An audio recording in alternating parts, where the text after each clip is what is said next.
Hello and welcome to Kitt Penfold Astrology. My name is Kitt and I have a bit of a different episode for you this week. It is a deep dive, but it's a deep dive of a different nature. Every week I go through quite a process of thinking about what I want to bring to the table for a deep dive episode. Do I want to talk about planets? Yes. Do I want to talk about aspects? Yes. Do I want to interview cool people? Yes.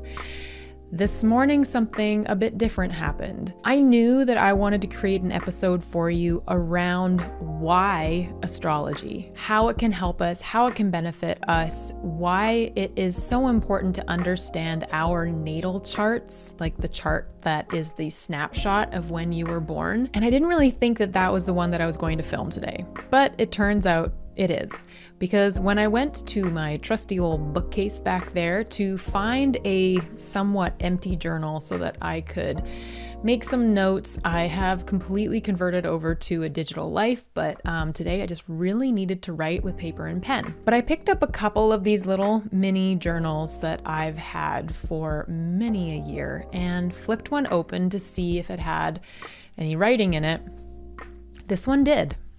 And what I ended up reading from my own journal entries from October 17th, 2016 really brought home that I think what I'm meant to talk about today is why astrology. I came to the table with astrology very slowly. I follow so many gorgeous astrologers who have been doing this since they were 6 or in their teenage years and what have you. I am in my late 30s. I have always loved astrology. I remember in elementary school, my elementary school crush was given the task of being the horoscope person for our newspaper at the school, which I believe I was the editor. And I have no idea how that happened because I was really bad at school. But anyway, I remember him writing the horoscopes as if he knew what he was talking about. Later on down the line, we still had crushes on one another. And one day he told me that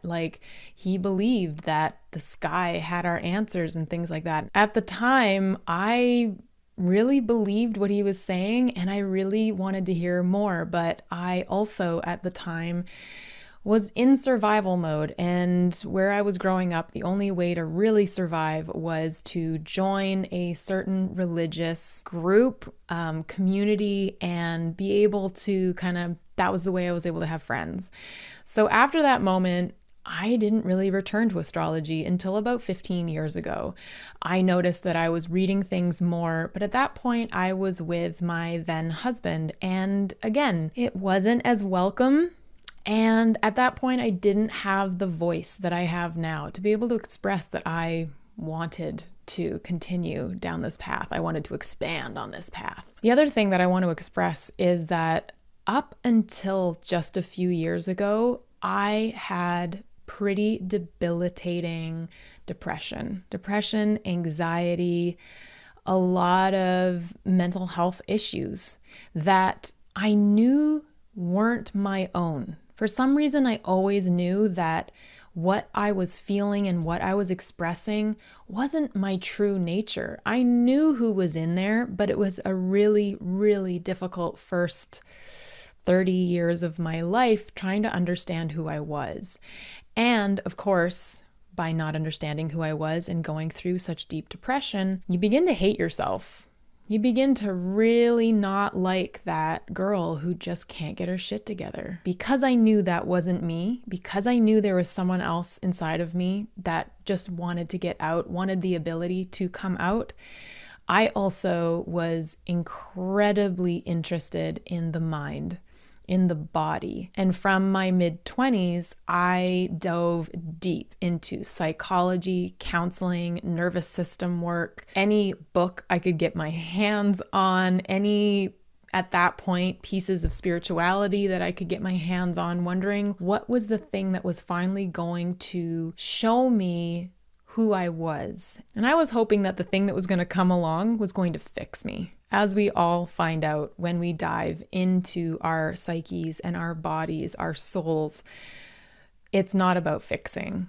It's about having compassion and understanding of who we are. And this leads me to my first point around why astrology. Looking at one's natal chart and beginning to understand it, hunt out the pieces, the practices, the themes, the modalities, the archetypes, the history behind why certain planets mean what they do, our houses and the signs mean what they do, suddenly weaves a picture of a person who has come through what it is you've come through.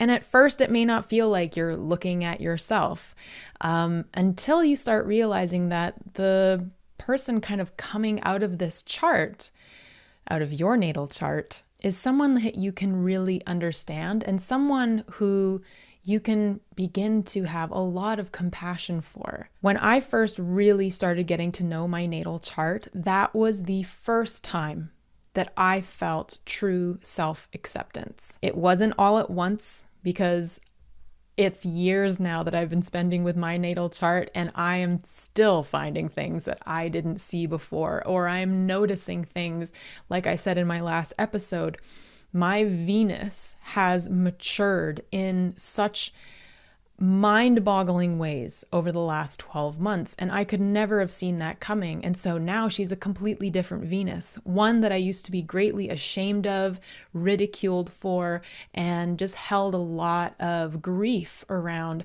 is now a Venus that I stand by, a Venus that I believe in and will always protect and just have just so much dedication to the way that I know that I bring love and value to the table. I would never have got there without astrology. When I started practicing astrology, when I opened my website and was open for business and reading other people's natal charts, it was really difficult for me to step out into the world and show everyone what I was doing from my past, from the work that I'd done, the counseling, the therapy, studying to be a life coach, studying to be a counselor, all the people who were in the nervous system world or the hospital that I was working with. It was really difficult for me to be able to express what I was doing because I was worried that they would think that I had lost all sense.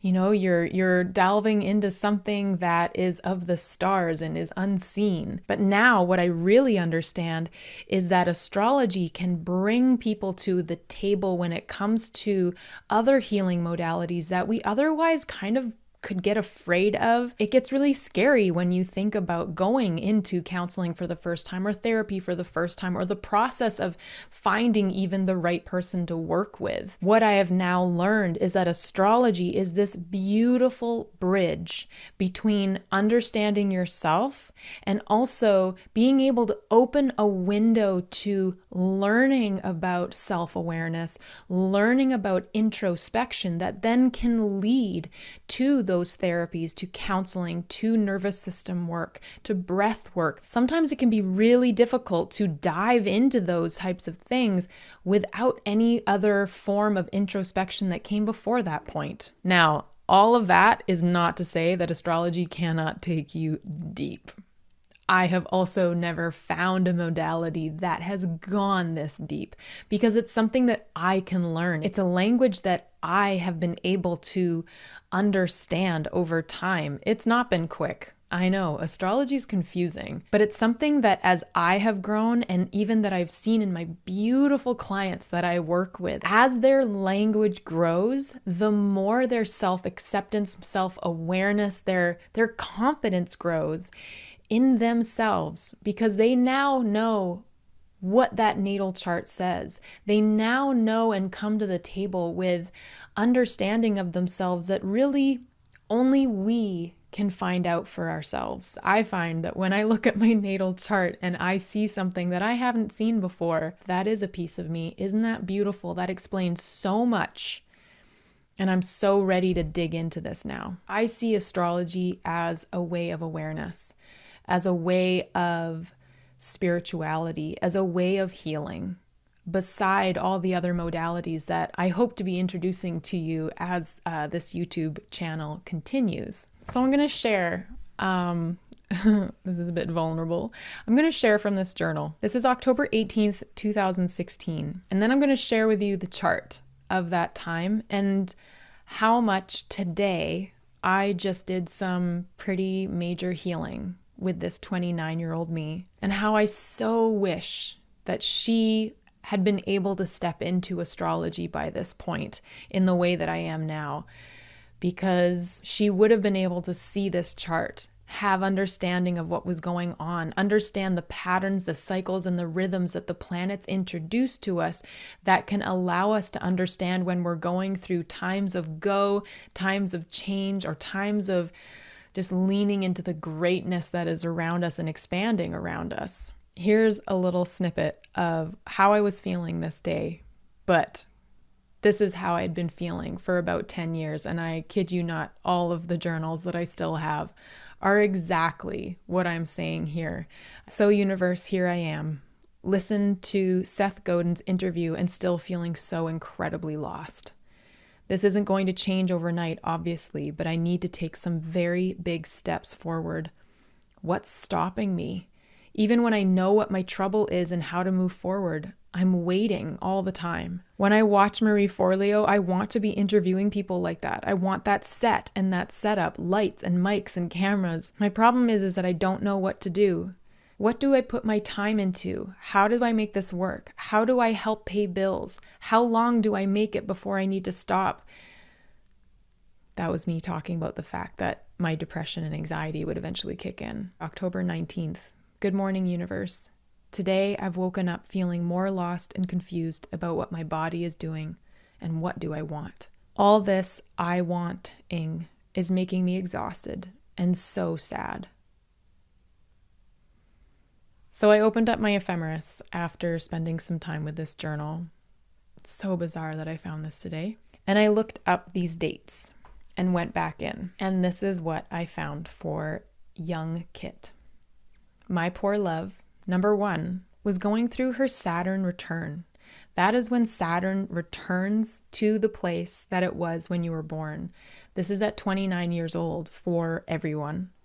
And this is a desperately difficult time for everyone. For me, up to this point, I had been going through some horrible life experiences for quite a while. My Saturn conjunct my Mercury and this huge stellium here in Sagittarius was really lit up, not to mention my love life. Have a look at my Pluto. When I was born, it then just moved over all of these planets before coming here. Basically, all of my planets other than Mars and Jupiter and the moon. If this sweet girl had known astrology, she would have been able to find out that this is a pretty desperate time for anyone doing their Saturn return. And then to also look into the 12th house here of Capricorn.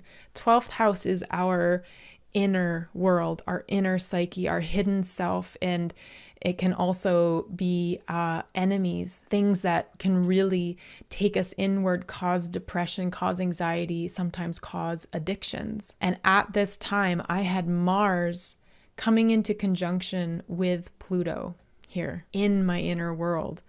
That was yet another thing I stared at this morning thinking, oh, sweetheart, there was not going to be any way for you to be able to bypass or not feel these planets' conjunction, because Mars, I was born during the day, which means that my most malefic planet, my most challenging planet is Mars.